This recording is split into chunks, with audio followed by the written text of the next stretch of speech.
On Daf 7 of Pesachim, we get the statement that blessings come before the actions. If I'm to eat an apple, I'd say a B'rei Priya 8, and then I would bite into the apple. I wouldn't bite into the apple and then mumble a B'rei Priya 8 with the apple in my mouth. First I say the blessing, then I do the action. Except there's two exceptions that the Gemara lists.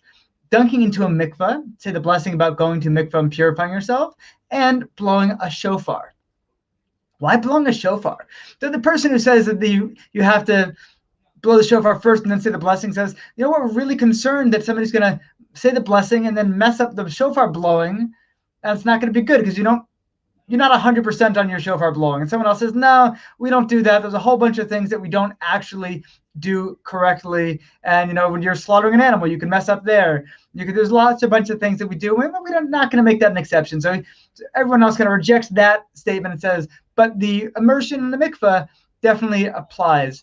And the reason is, you're purifying yourself, and then you'd rather say you're blessing in a state of purity. This also applies, by the way, if somebody is using a mikveh to convert. A non-Jew is not going to say a blessing at all. So first you dunk in the mikveh, and then you're going to say your blessing. Then I think you might dunk again. Another example not given in this daf is women lighting their Shabbat candles.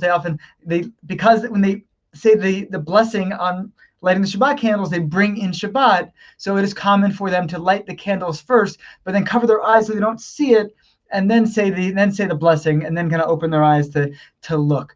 So normally we like to say our blessings before we do the action, but in certain circumstances there are exceptions.